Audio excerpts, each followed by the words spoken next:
Hello, good morning and welcome to the United Stand. Here we are with the latest Manchester United transfer news, giving that real fan opinion on all the latest Manchester United transfer news. And at the end of the show, I just want to touch on a bit of a debate about VAR. But first of all, let's get into it. We're going to be talking about Nabil Fekir, we're going to be talking about Verratti, we're going to be talking about Kovacic and a couple of other players as well. But the interesting thing about all these players is that they're all under the age of 25 or 25 or under, which is exactly the sort of player that we should be going for. But then the interesting slide in is this transfer window is massively confusing. I find it confusing, and I'm sure you do as well, because on the one hand, we've got these Milinkovic-Savic Bale deals that we could go for, that maybe they're pie in the skies, that are going to cost over 100 million.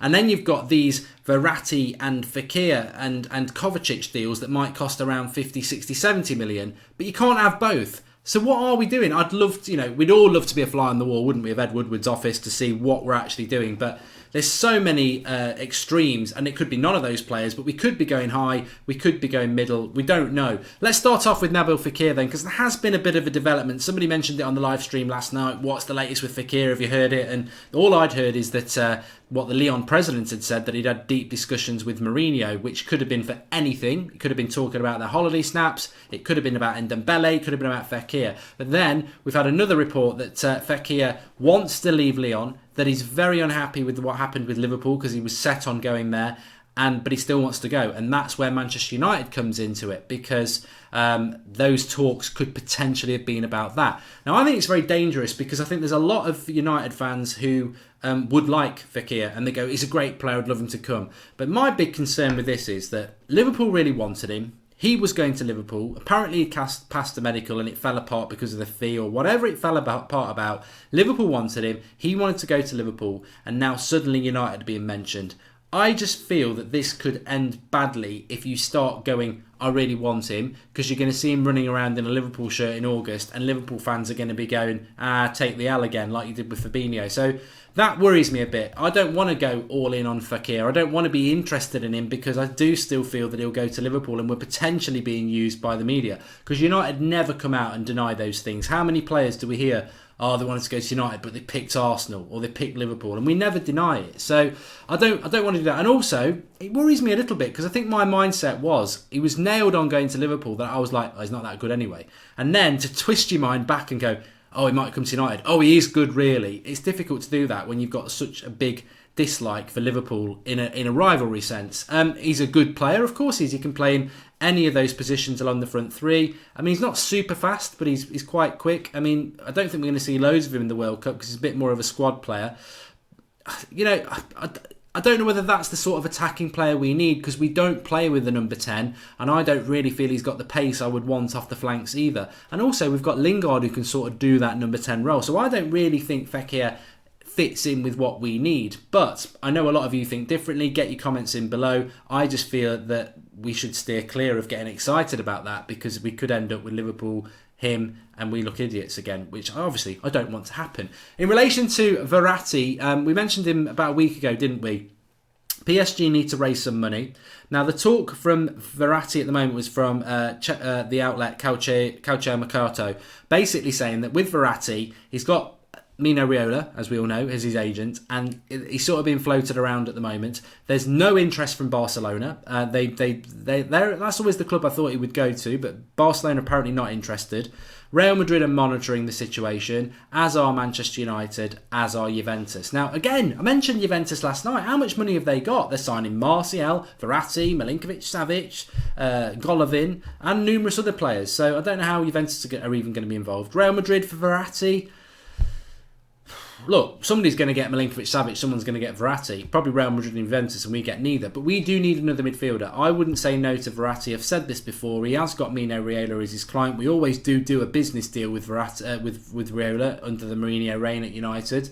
We do need another midfielder. I would take him. But I think with Verratti, I'd be very surprised if we got him, as I've said before, because he's small. And we've just got Fred, who's small, and Mourinho loves height. So I can't imagine that we're going to go from the last couple of seasons with our midfield being dominated by people over 6'2" to having two players who are around 5'6" playing in our midfield together. So I don't think you'd see Verratti and Fred playing in the same midfield. But change can happen. We want change under Mourinho. Maybe that change could happen. And with PSG needing a bit of money and Verratti being a Mino Raiola client, and we needed a midfielder, it could work. But it goes back to what I was saying. I don't really know what we're doing. And that's exciting, but I don't know what we're doing. Are we getting another midfield? Who are we looking at? Are we getting an attacker? Are we really going to go and get a Bale or a Ronaldo? Or are we going to get a Willian? Are we getting a left back still? I don't know. I mean, I've heard people talking about Max, Philipp Max from Germany. We've not been linked to him for 2 weeks, but people are talking about him again. Then we might be back in for Alexandro now, even though 50 million was too much. Now it might be there. I mean, the reality is we're so in the dark. It's exciting. I love not knowing. I love the speculation. That's what the transfer window is all about. It'd be really boring if we said they're the 4 players we're after. We're going to spend all summer trying to get those deals done. The fact that we don't know is really, really exciting.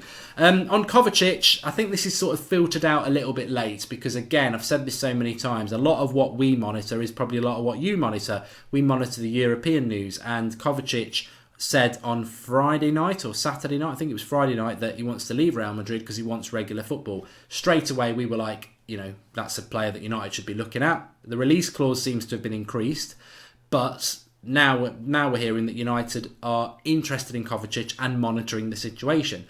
I like Kovacic. I know I've seen a lot of you saying you don't really like him. I do. He's quick on the ball. He can play short and long passes well. He's very aggressive. I think he's about 5'10", so it's something different. And he's got a point to prove as well. So I'd like him at Manchester United. The big problem with Kovacic, as I've said before, is that he if he hasn't got that release clause anymore of 45 million, and it has been increased, which is what AS was saying or Marca was saying, then you've got to go and deal with Real Madrid. And when you've got to go and deal with Real Madrid as Manchester United, it becomes very, very difficult because we've had the De Gea thing, we had Morata last summer. They're very difficult to deal with, and they're always out for what they can get, and we don't really want to be giving them anything. So that would concern me a little bit, but do give us your thoughts on Kovacic. It's Tuesday morning again, isn't it? And maybe what somebody said last night about the group stage, that is going to be after that is when the transfers are going to start to kick in, because I've got an eye on the window, obviously, and I've got an eye on everyday passing. It's like, I want to see 7 deals done. I want to see 3 in and 4 out. And, can we do 7 deals in 5, 6, 7 weeks? Yeah, we can.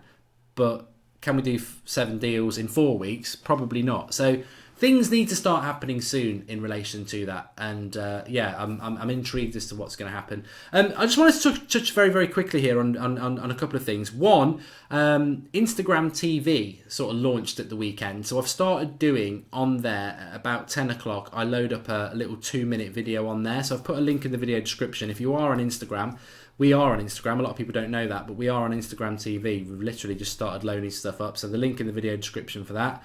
Also got Rants and Flex at 1 o'clock going up with their weekly show. Don't miss that in the studio. Definitely really, really enjoying those. So give those a watch at 1 o'clock. Keep an eye out for that. And I just want to talk about VAR for a minute or two. And just wanted to really, not even a minute or two, I just want your opinions below, because I'm going to do a show on That's Football. And to me, the United stand is my bread and butter. It's where it all started for me, and you lot have been with this channel for a long time, so I really value your opinions. So I just want you to give us your comments below in relation to VAR. I think last night was, especially the Portugal game, the amount of players who were sort of forcing the referee to go VAR, with the Ronaldo red card, with the penalty that I didn't think was a penalty.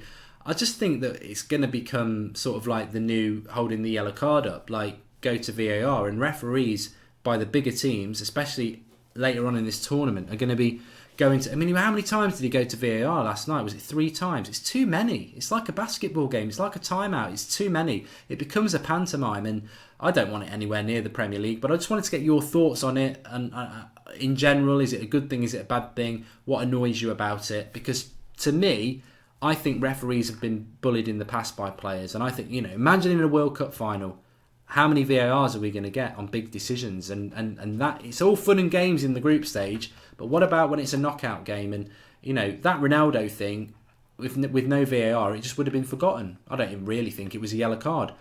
With a weak referee, he could have been sent off with the, oh, you got to go VAR, and he did, and he gave him a yellow card, but he could have given him a red, and that would never happen if we didn't have VAR.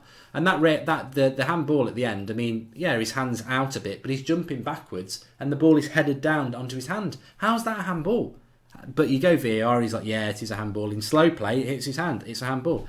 I don't like it, but I want to know what your thoughts are. Anyway, please do leave your comments on that and everything else we've discussed. Would you want Fekir at Liverpool is the big one, really. And obviously talkers about Verratti and Kovacic. Please do drop a like on the video. Support Football Daily, Transfer Daily. It's live. It's up at 7 a.m. every Monday to Friday. Really enjoy doing it. And do give us your comments on all the things we've discussed. Flex and Rants at 1 a.m. IGTV, which is Instagram. If you're on there, just click the link and follow us. And I'll be back at 9 o'clock tonight live. Thanks for watching. Speak to you all soon.